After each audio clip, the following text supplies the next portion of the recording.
जय जिजाऊ बांधवांनो, आज आपण आलेलो आहोत टेंभुर्णी या ठिकाणी आणि सोलापूर जिल्ह्यामध्ये रील स्टारांची खाण आहे. त्यामध्ये जर बघितलं तर संपूर्ण महाराष्ट्राला आपल्या कॉमेडीच्या माध्यमातून ज्यांनी वेड लावलेला आहे असे आज या ठिकाणी पवनराज हे आपल्यासोबत आहेत आणि त्यांचे 2 मिलियन फॉलोअर्स आत्ताच कंप्लीट झालेत. त्यानिमित्ताने आपण त्यांना भेटण्यासाठी आलेलो आहोत.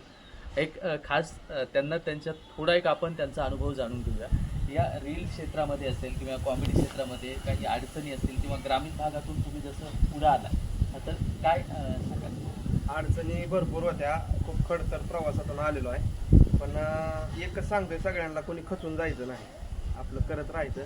4 लोक बोलणारे असतात, 4 लोकांकडनं लक्ष न देता तर आपल्या स्वतःकडे लक्ष द्यावं आणि करत राहावं.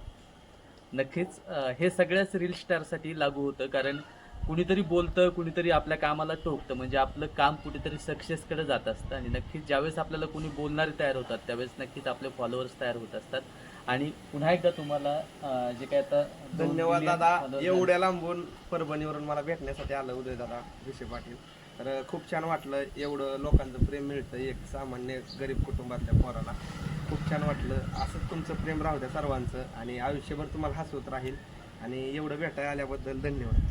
नक्कीच. आणि आपली एक इच्छा आहे की ज्या पद्धतीनं सूरज चव्हाण हे बिग बॉसमध्ये पाहायला मिळाले, नक्कीच यांचा बिग बॉस बाहेर चालू होता पण आता बिग बॉसच्या घरामध्ये यांना सुद्धा बोलवलं जावं अशी आपल्या संपूर्ण महाराष्ट्राची इच्छा आहे. भेटूया. जय जिजाऊ, जय शिवराय, धन्यवाद.